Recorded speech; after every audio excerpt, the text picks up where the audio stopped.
أعوذ بالله من الشيطان الرجيم بسم الله الرحمن الرحيم السلام عليكم ورحمة الله وبركاته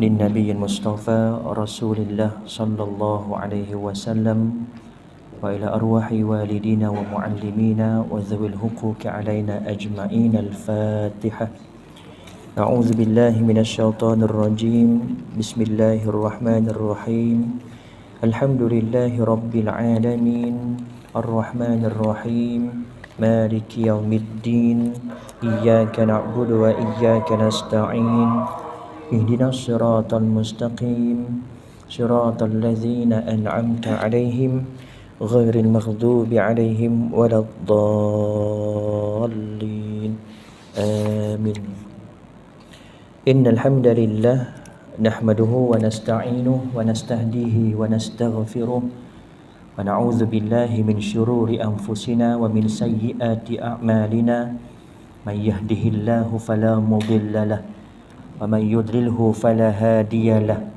أشهد أن لا إله إلا الله وأشهد أن محمدا عبده ورسوله اللهم صل وسلم على سيدنا محمد وعلى آله وأصحابه أجمعين سبحانك لا علم لنا إلا ما علمتنا إنك أنت العليم الحكيم رب اشرح لي صدري ويسر لي أمري واحلل عقدة من لساني يفقه قولي اللهم أنت ربي لا إله إلا أنت خلقتني وأنا عبدك وأنا على عهدك ووعدك ما استطعت أعوذ بك من شر ما صنعت أبوء لك بنعمتك علي وأبوء بذنبي فاغفر لي فإنه لا يغفر الذنوب إلا أنت.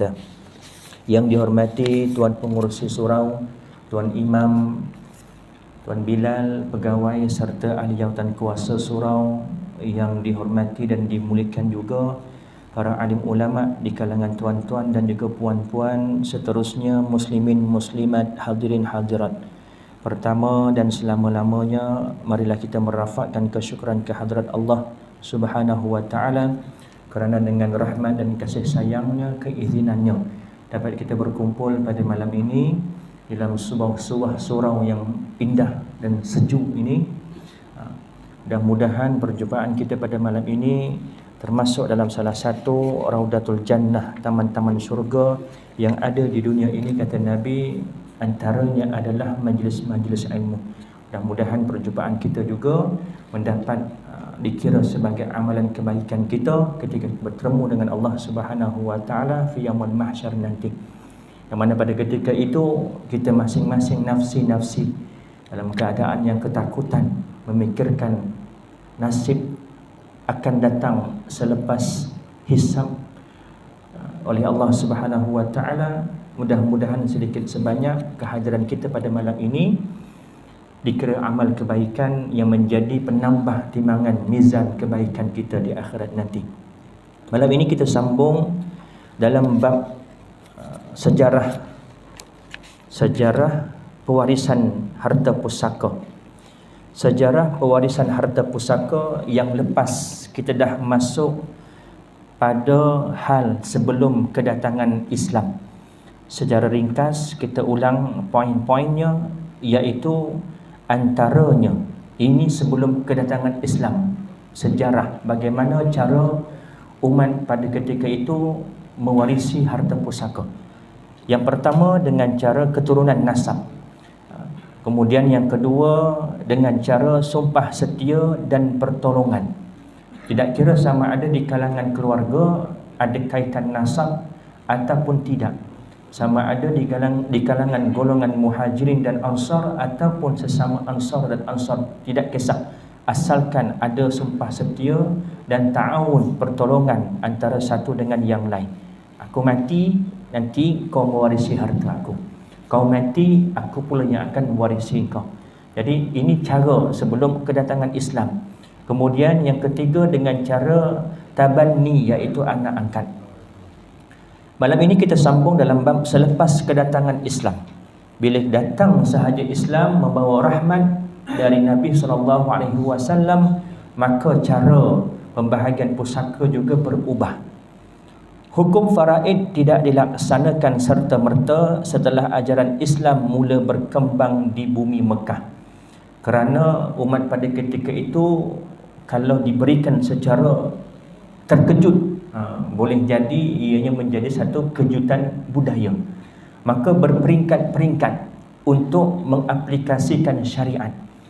Begitu juga dalam hal yang lain, antara contoh pengharaman arak. Bukan terus Allah mengharamkan tak boleh minum langsung, tidak, tetapi berperingkat-peringkat pada ketika itu. Kerana pada ketika itu arak dan penduduk Mekah ketika itu tak boleh dipisahkan, dah macam minuman biasa. Maka turun ayat secara berperingkat, jangan minum secara umum, jangan hampiri solat ketika mabuk. Kemudian Allah menerangkan kebaikan meninggalkan arak yang mana banyak keburukan. Barulah pengharaman secara total berkaitan tentang arak. Begitu juga dalam bab faraid. Hukum faraid tidak dilaksanakan serta-merta setelah ajaran Islam mula berkembang di bumi Mekah. Hukum pembahagian pusaka diperintahkan secara berperingkat, adalah bertujuan supaya tidak membebankan umat Islam ketika itu untuk mengamalkannya. Terdapat 4 peringkat dalam melaksanakan hukum pewarisan dari permulaan Islam sehinggalah Islam itu menjadi kuat. Peringkat pertama, pada permulaan Islam, ikatan sumpah setia dan pertolongan yang dibuat ketika zaman jahiliyah. Zaman jahiliyah ini merujuk kepada sebelum kedatangan Islam. Bukan bermakna jahiliyah ni jahil, orang masa tu semua gila, bukan. Maksud jahiliyah ni sebelum kedatangan Islam, yang mana kehidupan mereka pada ketika itu bertamadun.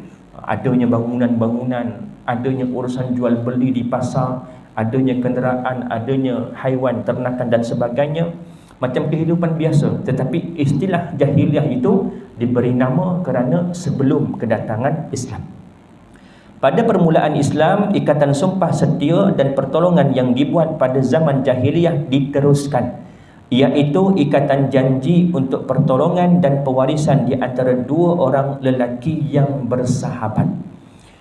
Tidak mesti bersaudara, bahkan jika kawan, sahabat juga boleh mewarisi selepas datangnya Islam. Ini peringkat pertama, masih lagi diteruskan cara ini. Mereka bersumpah akan saling tolong-menolong antara satu sama lain ketika mereka hidup dan saling mewarisi apabila salah seorang daripada mereka meninggal dunia. Bahagian yang diwarisi adalah 1/6. Apa dalilnya? Allah Subhanahu wa taala berfirman dalam surah An-Nisa ayat yang ke-33, a'udzubillahi minasyaitonir rajim, walladzina aqadat aymanukum fa'atuhum nasibahum innallaha kana ala kulli syai'in syahida. Dan mana-mana orang yang kamu telah membuat ikatan setia dengan mereka, yakni untuk membantu dalam masa kecemasan dan kesusahan, maka berikanlah kepada mereka bahagiannya 1/6. Sesungguhnya Allah sentiasa menyaksikan tiap-tiap sesuatu. Cara ini masih lagi diteruskan. Allah Subhanahu wa taala menurunkan ayat masih lagi mengiktiraf cara ini. Kerana tak boleh, bukan hikmah lah. Hikmah supaya umat pada ketika itu boleh menerima secara berperingkat-peringkat, tak terkejut. Kemudian hukum tersebut dimansuhkan dengan ayat ini. Apa kata Allah? A'udzubillahi minasyaitonir rajim. Wa ulul arhami ba'duhum awla bi ba'din fi kitabillah. Innallaha bikulli syai'in alim. Yang bermaksud dalam pada itu, orang-orang yang mempunyai pertalian kerabat, setengahnya lebih berhak atas setengahnya yang lain menurut hukum kitab Allah. Sesungguhnya Allah Maha mengetahui akan tiap-tiap sesuatu. Surah Al-Anfal ayat 75. Kemudian turun ayat ini menerangkan bahawa pertalian kerabat lebih berhak daripada pertalian persahabatan tadi, pertalian kawan-kawan tadi. Selain itu juga, sistem pengambilan anak angkat masih diteruskan. Pada permulaan Islam, Dikiaskan bahawa Rasulullah sallallahu alaihi wasallam telah mengambil Zaid bin Harithah. Ini sirah kita sedia maklum, Zaid bin Harithah merupakan anak angkat kepada baginda Nabi sallallahu alaihi wasallam. Telah mengambil Zaid bin Harithah sebagai anak angkat baginda dan menamakan Zaid bin Muhammad. Amalan tersebut tidak berkekalan apabila Allah Subhanahu wa taala melarangnya dalam firman-Nya, a'udzubillahi minasyaitonir rajim, ma kana Muhammadun aba ahadin mir rijalikum walakin rasulallahi wa khataman nabiyyin wa kana Allahu bikulli syai'in alima. Bukanlah Nabi Muhammad sallallahu alaihi wasallam itu dengan sebab ada anak angkatnya menjadi bapa yang sebenar bagi seseorang daripada orang lelaki kamu, tetapi dia adalah pesuruh Allah dan kesudahan segala para nabi. Dan ingatlah, Allah adalah maha mengetahui akan setiap sesuatu. Allah memberi peringatan, Allah melarang tindakan Nabi SAW pada ketika itu menasabkan. Nasab ni maknanya apa? Membinkan Zaid, yang mana asal namanya Zaid bin Harithah, kepada Zaid bin Muhammad. Kemudian peringkat yang kedua, pada peringkat ini hukum perwarisan dilaksanakan melalui persaudaraan antara dua orang sahabat daripada kaum Ansar dan Muhajirin. Bila kata bersaudara, dulu ketika penghijrahan Nabi SAW dan kaum Muhajirin ke Mekah, daripada Mekah ke Madinah bertemu dengan kaum Ansar, mereka menganggap antara mereka adalah bersaudara. Jadi bagi mereka ini adalah saudara, sehingga orang Ansar rela memberikan isteri-isteri mereka kepada saudara-saudara mereka yang daripada kaum Muhajirin. Dari Mekah datang, mereka bagi isteri-isteri mereka supaya berkahwin dengan golongan Muhajirin. Nak kata akrabnya mereka, baiknya mereka, sehingga tahap begitu mengikramkan tetamu yang dianggap sebagai saudara. Ini berlaku setelah Rasulullah sallallahu alaihi wasallam berhijrah dari kota Mekah ke kota Madinah. Manakala bagi para sahabat yang tidak berhijrah, mereka tidak mempunyai hak pewarisan walaupun mereka terdiri daripada ahli waris yang hampir serta beriman. Allah Subhanahu wa taala berfirman, a'udzubillahi minasyaitonir rajim, innal ladzina amanu wa hajaru wa jahadu bi amwalihim wa anfusihim fi sabilillah walladzina awaw wa nasaru ulaika ba'duhum awliya'u ba'd walladzina amanu wa lam yuhajiru ma lakum min walayatihim min syai'in hatta yuhajiru.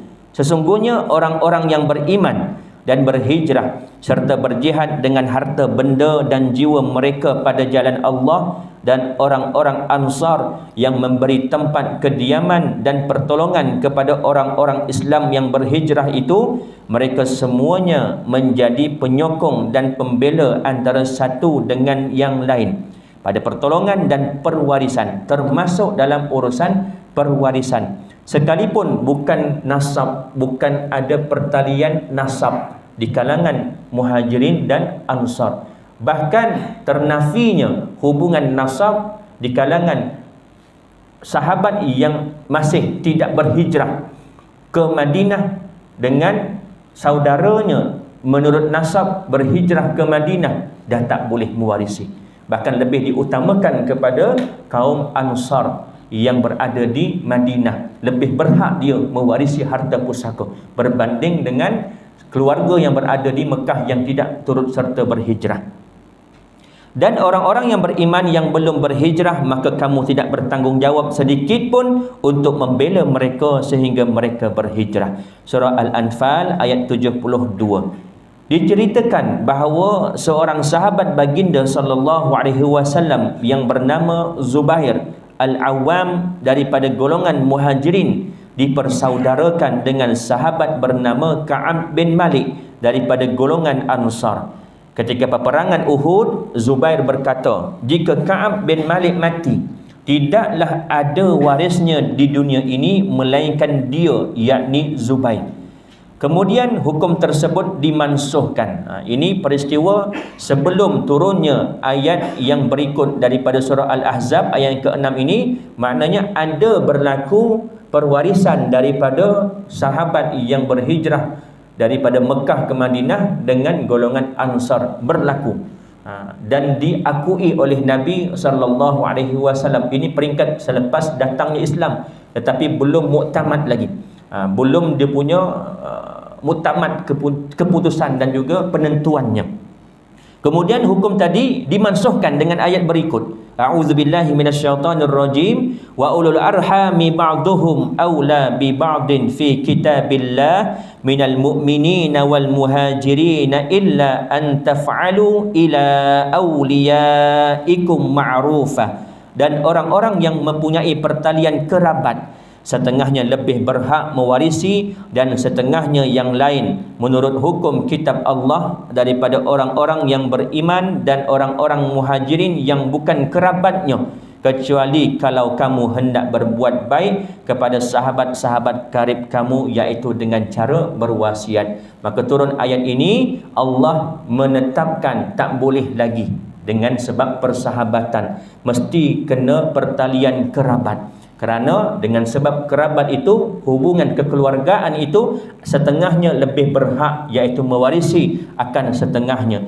Kalaulah nak bagi juga kepada sahabat-sahabat, bukan di kalangan kaum kerabat, iaitu sama ada daripada muhajirin atau ansar, ataupun ansar dengan ansar, muhajirin dengan muhajirin, boleh, tetapi atas nama wasiat, bukan lagi atas nama faraid. Setelah turunnya ayat ini, harta mereka dikembalikan kepada ahli waris mereka yang sah mengikut ketetapan Allah Subhanahu wa taala. Ini iman para sahabat. Bila Allah menentukan sesuatu hukum yang bercanggah dengan perbuatan mereka sebelumnya, mereka terus segera memulangkan. Sebab asal sebelum ni tak berdosa pun, mereka buat, Nabi akui. Tetapi turun ayat yang baru menetapkan satu ketentuan yang baru, dan yang lama mereka menyalahi, terus mereka pulangkan kepada kaum kerabat yang sepatutnya. Kalau kita dah tahu, nak juga, bukan hak kita pun nak juga, itu dah tahu. Mereka iman para sahabat pada ketika itu, bila datang sahaja wahyu yang disampaikan oleh Nabi SAW, tak ada sebab untuk mereka tolak, tak ada sebab untuk mereka pertikaikan. Kenapa macam ni, dulu macam tu, kenapa sekarang macam ni? Tak ada. Kerana keimanan mereka pada ketika itu kepada Allah dan juga Rasul. Peringkat ketiga, seterusnya hukum pewarisan pada peringkat kedua digantikan dengan wasiat wajibah bagi kedua ibu bapa dan kaum kerabat. Wasiat wajibah ini pada ketika ini kepada siapa? Kepada kedua ibu bapa dan kaum kerabat, dinamakan wasiat wajibah. Tetapi sekarang ini, kalau kita lihat, ada 4 buah negeri, antaranya Selangor, ada istilah wasiat wajibat, yang itu bukan bermakna yang ini. Itu bermakna bagi golongan cucu yang kematian ayah lebih awal daripada kematian atuk, atau dia ada anak, bawahnya ada anak lagi, bermakna atuk ni ada cucu. Anak atuk ni meninggal dunia dulu, jadi cucu ni jadi anak yatim piatu. Meninggal atuk, cucu ni sepatutnya terhalang disebabkan ada anak-anak yang lain. Jadi cucu ini boleh menuntut ke mahkamah atas nama wasiat wajibat. Yang itu tak sama dengan yang ini. Yang ini sejarah peringkat ketiga selepas kedatangan Islam. Nanti kalau tuan-tuan cuba cari wasiat wajibat, ada 4 buah negeri, salah satunya Selangor, mengiktiraf, membenarkan. Menurut fatwa kebangsaan yang keberapa saya tak ingat, membolehkan, tapi kena tuntut melalui mahkamah, bukan secara automatik. Mesti kena tuntut, dan pastikan tuntutan itu dibuat sebelum pembahagian faraid. Kalau dah buat selesai faraid, susah dah nak tuntut. Boleh jadi harta tu dah tak ada, dah dibahagikan kepada waris-waris, mungkin dah dibelanjakan, dijual dan sebagainya. Sama juga isu tuntutan harta sepencarian, bukan faraid. Sepencarian ni bukan faraid, tetapi kita sekarang ni dah terkenal istilah harta sepencarian. Kalau pasangan si mati nak menuntut, bukan melalui faraid, kerana itu bukan sebahagian daripada faraid, tetapi dituntut melalui mahkamah. Sama juga isu dengan wasiat wajibat. Cucu-cucu yang tidak dapat disebabkan ayah atau ibunya meninggal dunia dahulu, maka dia boleh tuntut hak harta bahagian dia melalui wasiat wajibat. Yang tu tak sama dengan wasiat wajibat yang peringkat ketiga ini. Seterusnya, hukum pewarisan pada peringkat kedua digantikan dengan wasiat wajibat bagi kedua ibu bapa dan kaum kerabat. Firman Allah Subhanahu wa taala, a'udzubillahi minasyaitonir rajim, kutiba alaikum idza hadara ahadakumul maut in taraka khairanil wasiyatu lil walidaini wal aqrabina bil ma'ruf haqqan 'alal muttaqin. Kamu diwajibkan apabila seseorang daripada kamu hampir mati, jika dia ada meninggalkan harta, hendaklah dia membuat wasiat untuk ibu bapa dan kaum kerabat dengan cara yang baik, yakni menurut peraturan agama sebagai suatu kewajipan atas orang-orang yang bertakwa. Surah Al-Baqarah ayat 180. Ayat ini menjadi dalil kepada orang yang salah faham.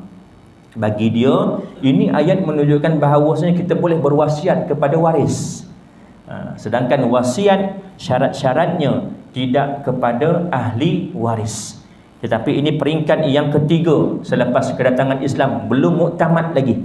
Tetapi mereka menggunakan ayat ini kerana tak faham. Dia nampak dari segi makna ayat ini katanya wajib kita bagi wasiat kepada ibu bapa. Sedangkan syarat sah wasiat itu bukan kepada ahli waris. Ibu bapa dan kerabat merupakan ahli waris.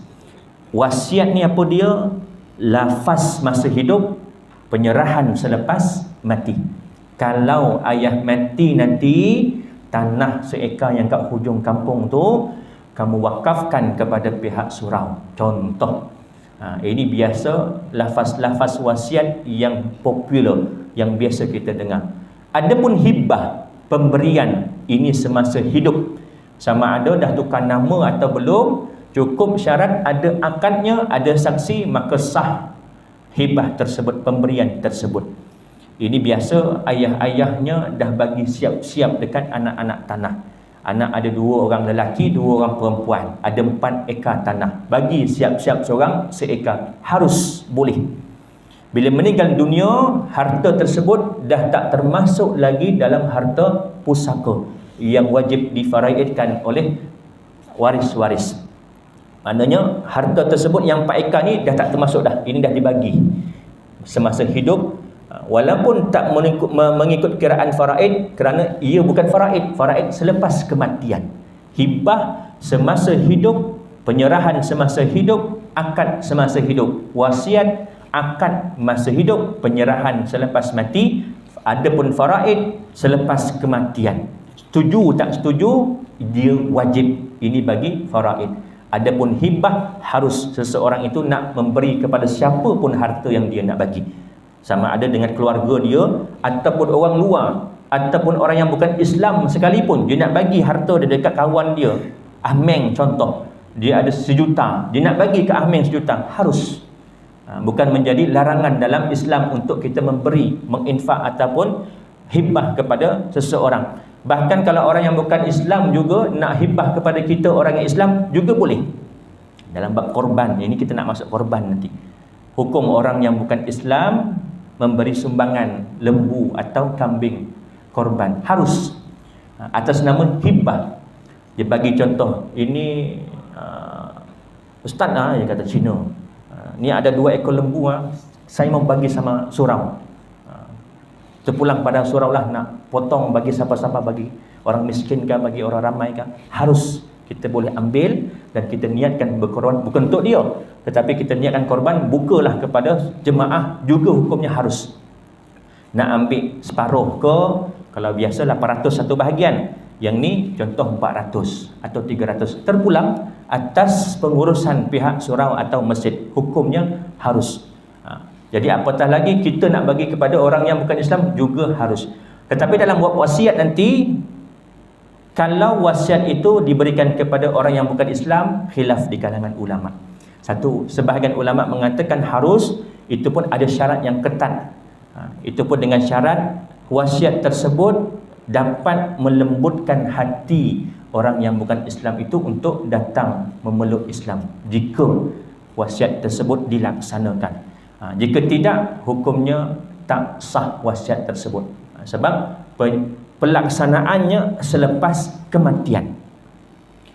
Kamu diwajibkan apabila seseorang daripada kamu hampir mati, jika dia ada meninggalkan harta, hendaklah dia membuat wasiat untuk ibu bapa dan kaum kerabat dengan cara yang baik menurut peraturan agama, sebagai suatu kewajipan atas orang-orang yang bertakwa. Surah Al-Baqarah ayat 180. Ayat ini dimansuhkan. Peringkat keempat, pada peringkat terakhir ini, hukum wasiat wajibah ditukar dengan hukum faraid selepas turunnya ayat ke-11 di dalam surah An-Nisa. Sistem pewarisan Islam ini menentukan kadar bahagian bagi setiap ahli waris secara terperinci. Apabila turunnya ayat-ayat tentang faraid, baginda Nabi SAW bersabda, innallaha qad a'ta kulladzi haqqin haqqahu fala wasiyata liwarithin.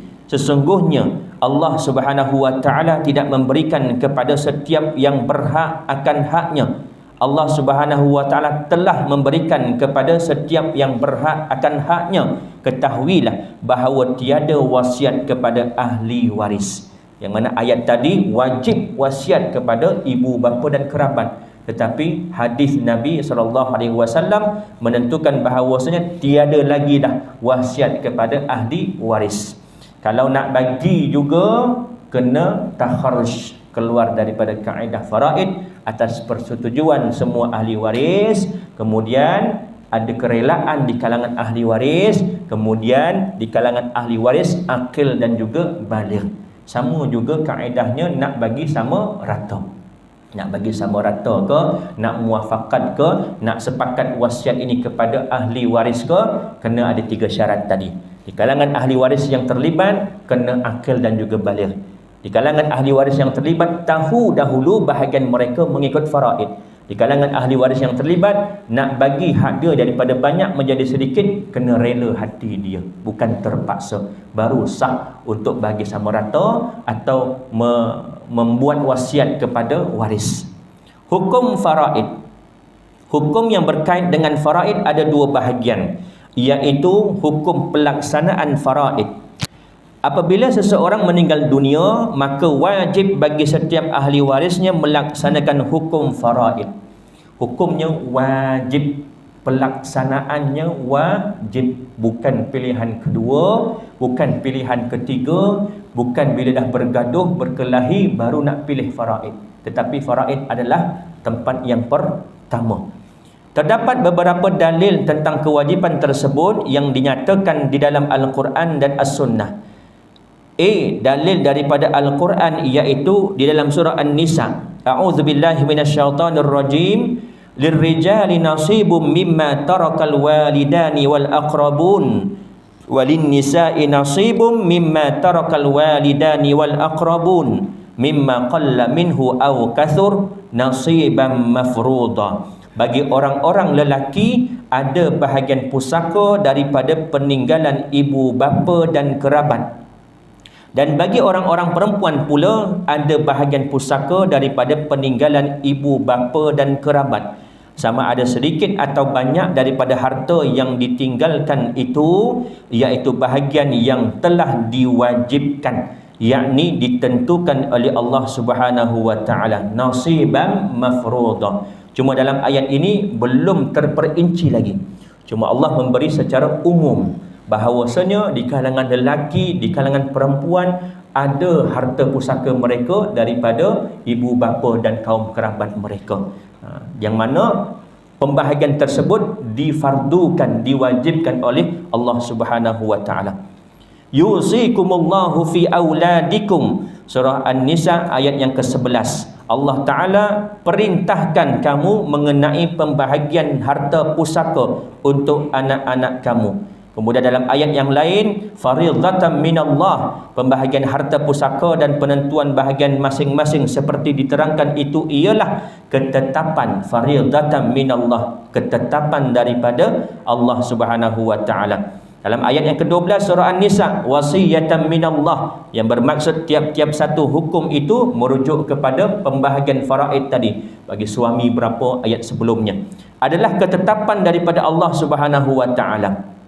Tilka hududullah, segala hukum yang tersebut adalah batas-batas syariat Allah Subhanahu wa taala. Yubayyinullahu lakum an tadillu, Allah Ta'ala menerangkan hukum ini merujuk kepada pembahagian pusaka kepada kamu supaya kamu tidak sesat. Banyak lagi ayat-ayat Al-Quran menerangkan bahawasanya fardu, yakni wajib kepada waris untuk melaksanakan faraid. Bukan pilihan kedua, bukan bila dah bergaduh berkelahi baru nak pilih faraid, bukan terpaksa walaupun dalam hati kata tak setuju, tapi wajib hukumnya untuk melaksanakan faraid. B, dalil daripada as-sunnah, iaitu an Ibnu Abbas qala Rasulullah sallallahu alaihi wasallam, alhiqul faraidha bi ahliha fama baqiya fahuwa li aula rajulin zakarin. Rawahul Bukhari. Daripada Ibnu Abbas radhiyallahu anhuma berkata, sabda Rasulullah sallallahu alaihi wasallam, berikan bahagian warisan yakni pusaka yang ditentukan kepada pemiliknya yakni ahli fardu. Adapun bakinya maka bagi waris lelaki yang paling dekat nasabnya. Riwayat Imam Bukhari. Awal pengiraan, teknik pengiraan faraid mesti kena dahulukan yang fardu. Contoh, bila si mati ada ayah, ibu, ada isteri, ada anak lelaki, ada anak perempuan. Siapa waris yang mendapat fardu? Ibu, bapa dan isteri. Siapa waris yang mendapat baqi atau asabah? Anak lelaki dan anak perempuan. Kaedah pengiraan wajib kita beri dahulu yang fardu.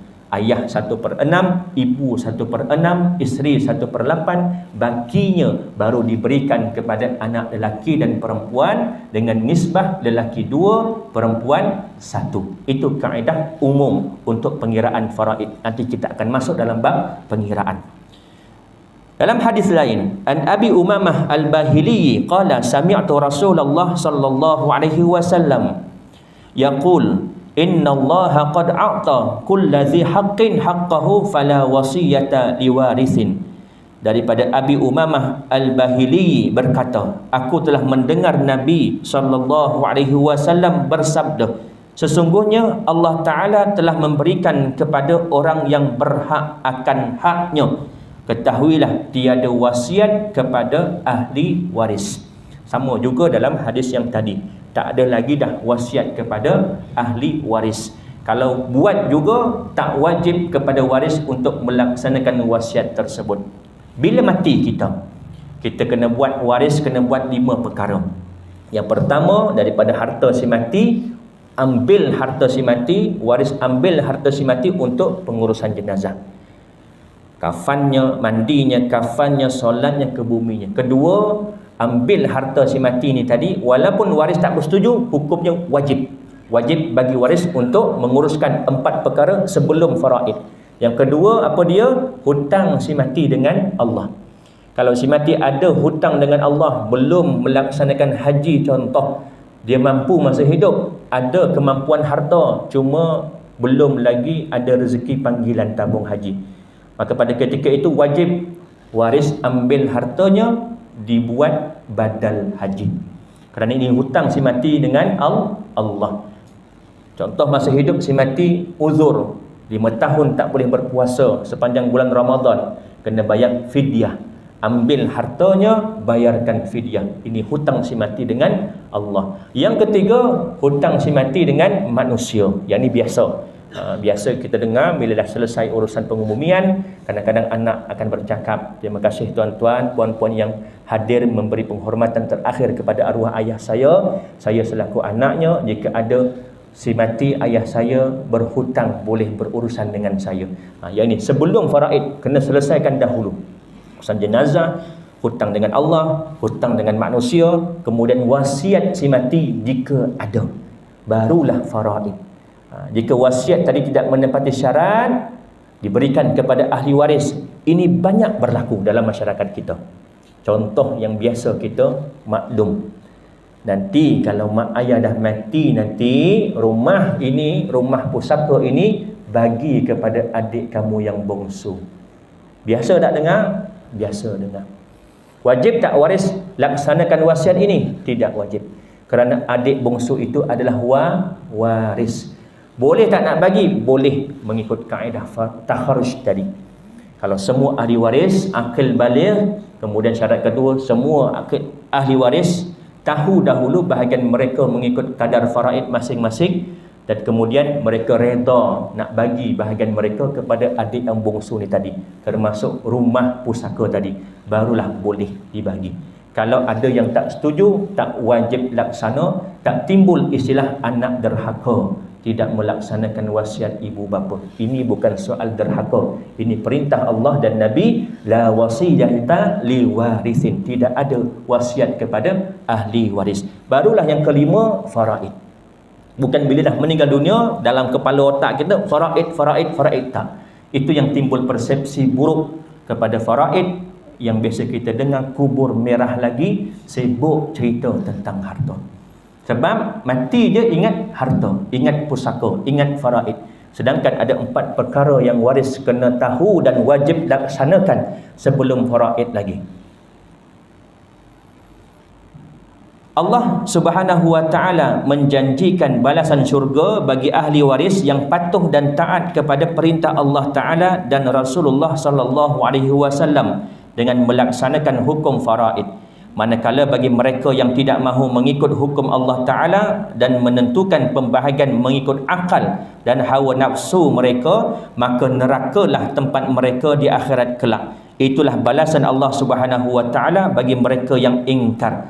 Firman Allah Subhanahu wa Ta'ala, tilka hududullah wa may yuti'illaha wa rasulahu yudkhilhu jannatin tajri min tahtihal anhar khalidina fiha wa dzalikal fawzul azim. Surah An-Nisa ayat yang ke-13. Tuan-tuan kalau lihat dalam surah An-Nisa ayat yang ke-11, ayat yang ke-12, Allah menceritakan tentang pembahagian pusaka.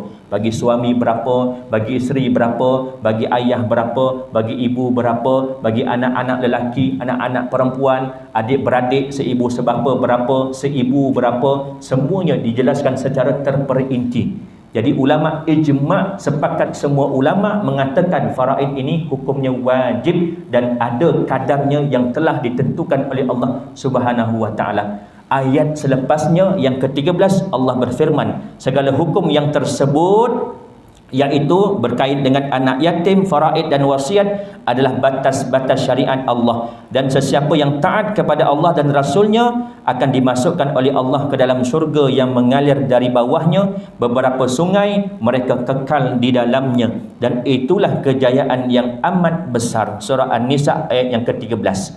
Lihat ayat selepasnya, Allah memberi ancaman. Apa kata Allah? Wa may ya'sillaha wa rasulahu wa yata'adda hududahu yudkhilhu naran khalidan fiha wa lahu 'adzabun muhin. Dan sesiapa yang derhaka kepada Allah dan Rasulnya, derhaka ini merujuk kepada ayat sebelumnya berkait tentang ketentuan kepada waris-waris mengikut faraid.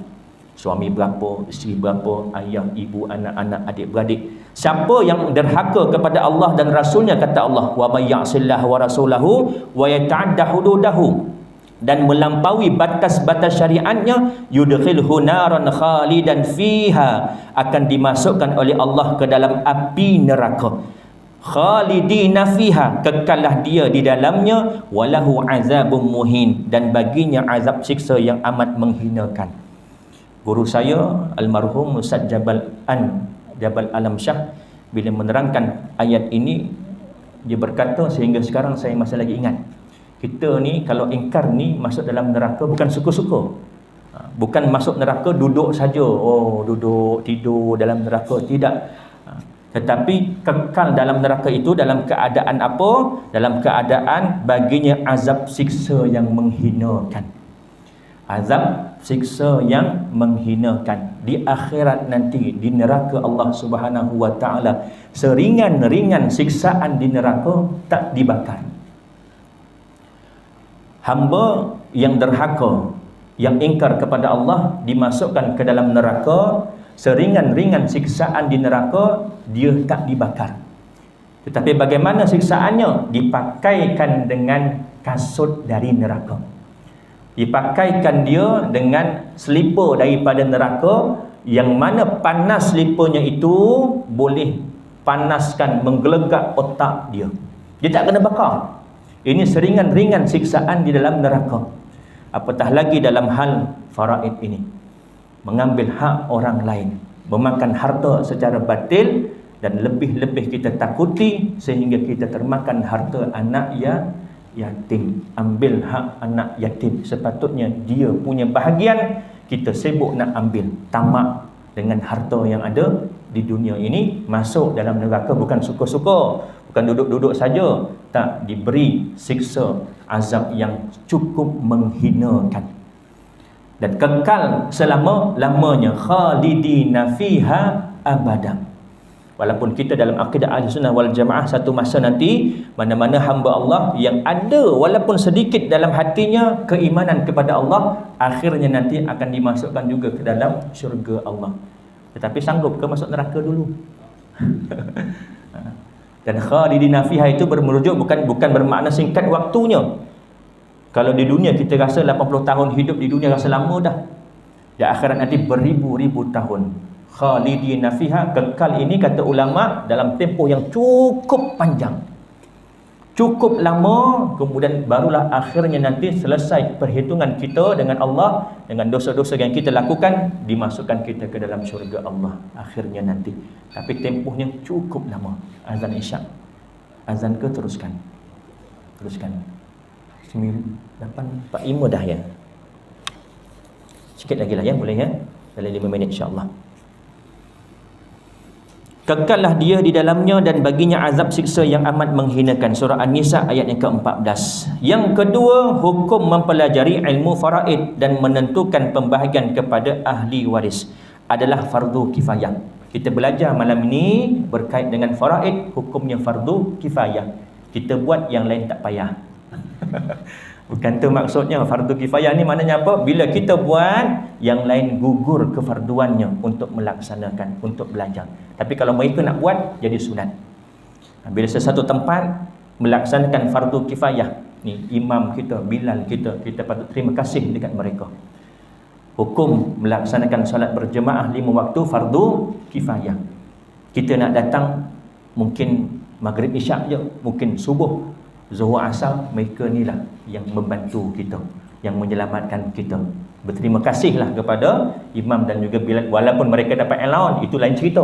Tetapi dari segi kefarduan kifayah kita ini terangkat kerana apa? Mereka ini melaksanakan solat berjemaah.